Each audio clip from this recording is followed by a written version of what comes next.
Welcome back for another deep dive. This time we're tackling something I'm sure is on a lot of people's minds after the holidays. Spending. Especially after all those sales. Yeah, exactly. Specifically, we're looking at Boxing Day 2024 in Australia. Ah, Boxing Day. So we've got a ton of news articles, a whole bunch of industry reports, even some economic analysis to dig through. Should be interesting. Definitely. By the end of this, you'll not only know how much Aussies spent, Which is a lot. I bet, but also what they were buying and what it all means for the state of the economy. Ready to jump in? Let's go. I think you'll find this first bit pretty fascinating. Hmm. All that economic uncertainty we keep hearing about. Inflation, rising interest rates, all that. Yeah. Well, Aussies actually broke records this Boxing Day. Okay, you got to tell me, how much did we spend? Get ready, because we're talking about a whopping $1.3 billion in a single day. Wow. That's almost a 2% increase from last year. So even with like all the economic worries, And people were still out there shopping. Yep. And if we look at the entire week after Christmas, the number jumps to, get this, a projected $3.7 billion. Okay, that's a lot of shopping. It is.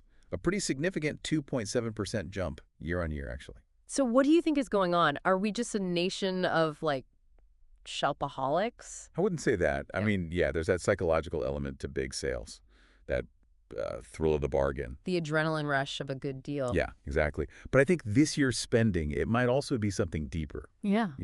like a kind of consumer resilience, a need to feel normal, even with all the economic uncertainty. I see, like a way to cope. Maybe. Uh, Or, and this is the flip side, it could also be pointing to, a concerning trend of relying on credit and racking up debt. just to keep up with those spending habits. Right. So it's a bit of a double-edged sword. That's a really good point. It's easy to get caught up in the sales and not think about, the bigger picture. So $1 billion on Boxing Day, what were people actually buying? Was it all just like fun stuff or were there practical purchases too? Looks like a mix of both from the data we have. Household goods were a big one, racking up about $378 million. What kind of things are we talking about? Air fryers, those fancy coffee machines, smart home devices, you name it. All those things that promise to make life easier. Oh, yeah. I've been thinking about getting an air fryer. They are pretty tempting. Did you brave the crowds this Boxing Day? I actually skipped the chaos this year. Mm. Needed some post-Christmas relaxation. I hear ya. Smart move. Yeah. So it wasn't all just gadgets then. What else were people buying? Well, food came in second, actually. About $296 million. Maybe stocking up after the holidays? Maybe, or maybe treating themselves. Makes sense. And then, of course, there's the classic clothing, footwear, and accessories. Cool $197 million there. I bet those summer sales were hard to resist. Probably. Okay, so we've got the post-Christmas spending covered, but there's another big shopping event that's been changing things up. Black Friday. Right. It's been interesting to see how Black Friday and Cyber Monday have shifted traditional Christmas shopping patterns here in Australia. Do you think it's like stealing Christmas sales, or is it just spreading them out more? It's tricky.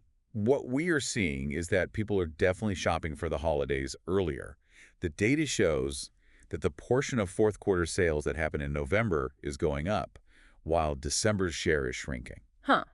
So less about stealing and more about retailers needing to, I guess, adjust. Yeah, maybe focusing on different campaigns for each event. Makes sense. Okay, but let's not forget the big elephant in the room, the economy. Australia's been facing some challenges. For sure. We've got inflation slowly easing, which is good. That's something. But interest rates are still high at 4.35%, putting a squeeze on how much people have to spend. A real mixed bag. How's all this uncertainty affecting how people shop, do you think? Are they tightening their belts or still spending? This is where the data gets really interesting. Even with those economic pressures, retail sales have stayed pretty strong. So people are still shopping. They are, but it looks like they're responding to those targeted discounts and sales. Yeah. Becoming more strategic, waiting for those deals. A good bargain is still a good bargain. Makes you wonder how retailers are navigating all of this. Are some doing better than others? Absolutely. Some are thriving in this climate, while others are facing some really tough challenges. For example, the companies focusing on essentials or low-cost options are doing really well. Like West Farmers, they own Kmart and Bunnings Warehouse. Oh yeah, I know them. They've reported their highest sales since the start of the COVID-19 pandemic, actually. Wow, that's impressive. It is, Yeah. and in Kmart's case, it seems like their focus on value for money is really working. They're offering things people want, but at prices that won't break the bank. Their designs are much better than they used to be. Yeah. It's like they figured out affordable chic. And that 25% year-on-year growth definitely shows it's working. So it's not just Kmart then. Nope. JB Hi-Fi, they're known for good prices too. They also exceeded expectations this year. Seems like when money's tight, people go for value. So value for money is key. What about the retailers who aren't doing so well? What are they facing? For the smaller businesses, especially those without a big brand name or struggling to compete on price, it's much harder. And we've also seen some big names like Mosaic Brands and Dion Lee sadly collapsing this year. Yeah, that's a tough reminder that even with all this spending, some are winning and some are losing. It really highlights how important it is for businesses to adapt, to really understand what customers want and need right now. And with interest rates predicted to fall next year, is there maybe hope for a rebound? What do you think? Experts are forecasting rate cuts, potentially getting down to 3.8% by 2026, So lower rates. which could boost consumer confidence and spending, especially in areas like fashion, luxury, dining, entertainment things people tend to cut back on when money's tight. Fingers crossed. But, with all this talk about shopping and spending, are we missing something? Like a downside? You're right, there's always another side to the story. And in this case, it's the environmental impact of all this consumption. Right. Even if the sales are good for our wallets, we got to think about the bigger picture. Exactly. The Australia Institute found that Australians wasted over $1 billion on unwanted Christmas gifts this year, $1 billion wasted. which means maybe we need to rethink our approach to buying stuff. Almost half the people they surveyed said they didn't even think about how the gift they bought would be disposed of, and over 50% wished people hadn't bought them gifts at all. That's pretty eye-opening. Maybe this whole Boxing Day frenzy is a sign that we need to become more mindful shoppers. And there's actually a movement happening in retail that fits with that, the circular economy. Oh, right. We hear that a lot these days, but for those who aren't familiar, can you explain what it is? And how does it apply to retail? Sure. Basically, the circular economy aims to minimize waste and make the most of resources. Keep products and materials in use for as long as possible. So it's about moving away from that take, make, dispose model. Exactly. And embracing a more cyclical approach. So how does that look in the real world of retail? What are some examples? Well, some retailers are using recycled materials in their products. Others are focusing on sustainable packaging. And some even have take-back programs to reduce waste. That's great. It's encouraging to see retailers taking those steps. But a lot of shopping happens online these days. Are there any downsides to that, especially during big sales like Boxing Day? You've got a point there. Online shopping's convenient, but it also comes with risks, especially during sales when scammers try to take advantage of people looking for deals. The Australian Financial Review was reporting a jump in online scams targeting shoppers. Everything from fake websites to those fake delivery notifications. It's pretty scary how sophisticated they've become. It is worrying, but thankfully, banks are working to protect people by blocking transfers to known scam accounts and stepping up security measures. That's good to hear. But as shoppers, we got to be extra careful, especially when chasing those deals online. So we've covered a lot. Record-breaking spending, changing shopping patterns, the economy, even the rise of the circular economy. It's been quite a deep dive. It has. But before we wrap up this part, I'm really curious about your thoughts on the future of retail in Australia. What other trends are we seeing, and what challenges and opportunities lie ahead?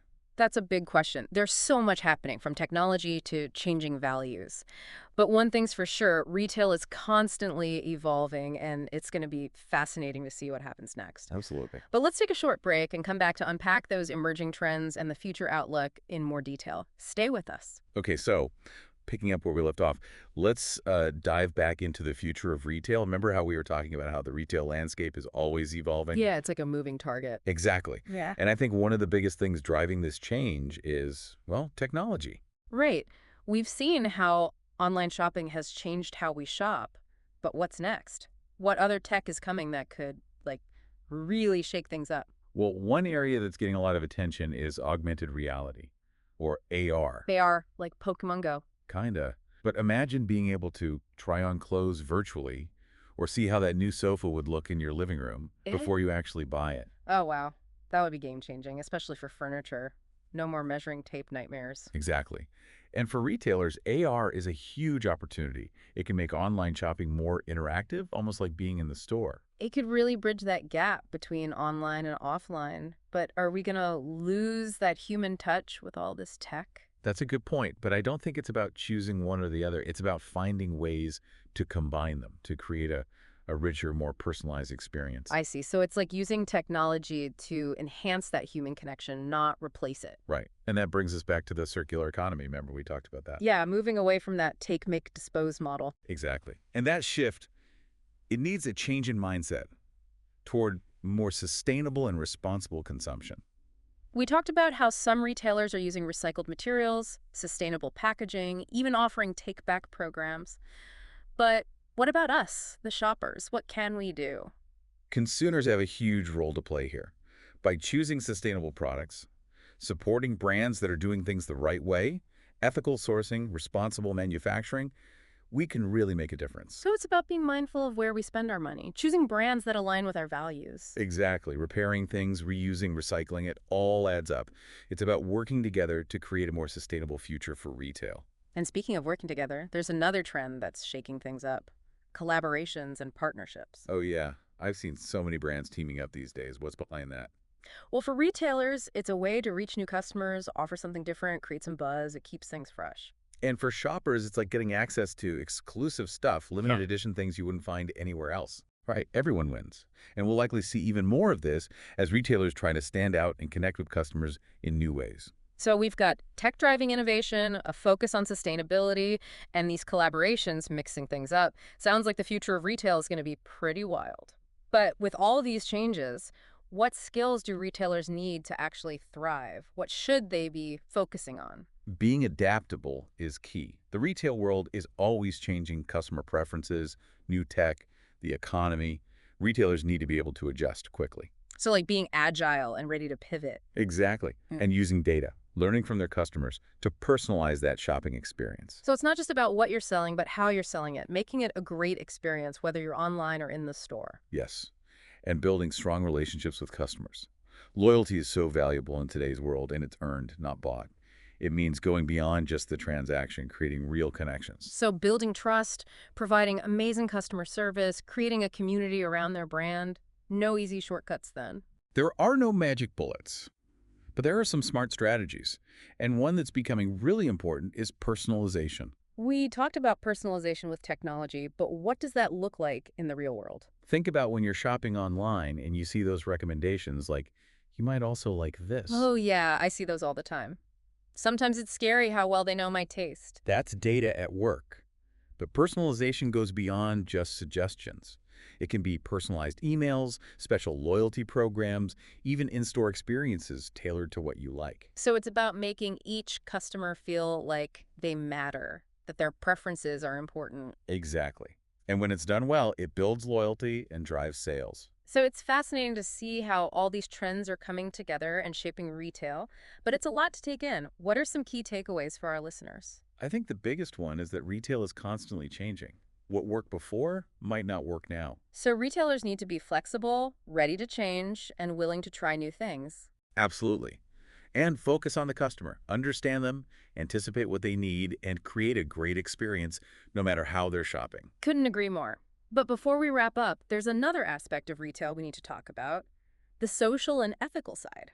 You're right. We can't talk about the future of retail without talking about responsibility and ethics. Right, consumers are more aware now and are holding brands accountable for their impact. What are some of the big ethical things retailers need to be thinking about? Well, there's a lot to consider. Fair labor practices, transparency into the supply chain, environmental sustainability, data privacy. It's a lot to keep track of. So how can retailers do all that and still be successful? It's a challenge, but I think the key is to see these ethical considerations not as a problem, but as an opportunity. Today's customers are choosing brands that share their values, so by doing the right thing, retailers can not only make a positive impact, but also build a better reputation and attract loyal customers. So it's finding that balance between doing good and doing good business. Exactly. Yeah. And I think that's the only way forward for retail in the long run. Absolutely. Well, as we wrap up this deep dive into the future of retail, it's clear we're in for some exciting changes. From technology to customer expectations, Everything's in flux. And it's up to all of us, retailers and consumers alike, to shape this future for the better. Well said. But before we say goodbye, let's leave our listeners with something to think about. As we navigate this ever-changing world of retail, remember that our choices have power. As consumers, we can support brands that do the right thing. And as retailers, we have a responsibility to operate ethically and sustainably. By working together, we can create a future for retail that is both prosperous and responsible. That's a great note to end on. Thanks for joining us today. It's been a fascinating conversation. It's been my pleasure. Always enjoy these deep dives. And to our listeners, thanks for joining us on this exploration of the future of retail. We hope you've gained some insights, maybe even some inspiration, to navigate this exciting and ever-changing world. Wow, we've really covered a lot of ground, haven't we? From those record-breaking Boxing Day numbers to, well, the whole future of retail. It has been quite a journey. It's actually pretty inspiring to see how much people are thinking about their shopping choices these days. It's not just about grabbing the cheapest thing anymore. I agree. It seems like people are, I don't know, more aware, not just of what they're buying, but like the impact it has. Yeah, that's a great way to put it. Consumers are definitely looking for brands that share their values, whether that's sustainability, ethical sourcing, fair labor practices, or even giving back to the community. And it's not just the big stuff. Like, people care about packaging and the whole shopping experience, too. Right. Those little details can make a big difference. They can build that trust between a brand and a shopper. So it's not just about price anymore. It's about creating a whole experience. Exactly. It's about relationships, not just transactions, which I think is a good thing. Agreed. But let's be real, change takes time. It's not going to happen overnight. That's true. I think the key is to start small. Make those little changes and be open to learning as you go. There's no one right way to do this. And to remember that all our choices as shoppers and retailers, they all add up. They're shaping the future. That's a powerful thought, isn't it?